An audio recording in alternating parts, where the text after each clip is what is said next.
मैं जानता हूँ आपके बोर्ड एग्जाम आपके सिर पर है और इसी वजह से आपके दिन का एक एक मिनट बहुत ज़्यादा कीमती है, बहुत ज़्यादा प्रीसियस है। और इसी वजह से मैं आपको कोई भी वक्त ज़ाया नहीं करूँगा। मैं आपको सीधा सीधा इस वीडियो के अंदर 4 टिप्स बताऊँगा जिन्हें आपको अपने इंग्लिश के आंसर याद करने के लिए फॉलो करना है, जिससे कि आप लोग अपने इंग्लिश के आंसर को अच्छी तरह से याद रख पाओगे, अच्छी तरह से याद कर पाओगे।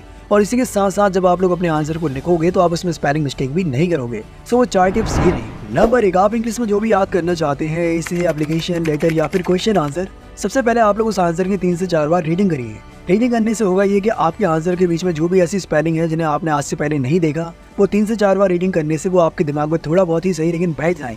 नंबर 2, जब आप लोग अपने आंसर की 3 से 4 बार रीडिंग कर लेते हैं तो इसके बाद आपको करना ये है कि आपके आंसर के बीच में जो भी स्पेलिंग ऐसी है जिनका आपको मतलब हिंदी में पता नहीं है, जिन्हें आपने आज से पहले नहीं पढ़ा, आप उनका मतलब हिंदी में जान लीजिए। ऐसा करने से होगा ये कि आपको आंसर समझ में आ जाएगा कि आंसर में क्या कहा जा रहा है, क्या बताया जा रहा है, जिससे कि आपको आंसर समझ करके याद होगा, रट्टा मार के नहीं। नंबर 3, जब आप आंसर का मतलब हिंदी में जान लेते हैं, समझ लेते हैं, तो इसके बाद आपको करना ये है कि आपको आंसर की एक एक लाइन को पढ़ना है और उसे बिना देखे दोहराना है। ऐसा करने से होगा ये कि आपको अपना आंसर बहुत अच्छी तरह से याद हो जाएगा। नंबर 4, जब आप आंसर को अच्छी तरह से याद कर लेते हैं तो इसके बाद आपको अपने आंसर को बिना देखे लिखना है। जब आप अपने आंसर को बिना देखे लिख देते हैं तो इसके बाद आपको स्पेलिंग मिस्टेक चेक करना है कि आपने कितनी स्पेलिंग मिस्टेक की।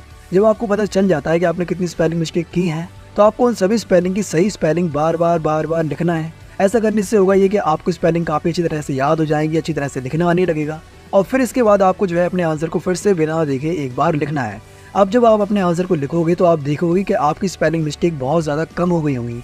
अगर एक दो स्पेलिंग मिस्टेक हो भी गई है तो आप लोग उनको फिर से बार बार लिखिए।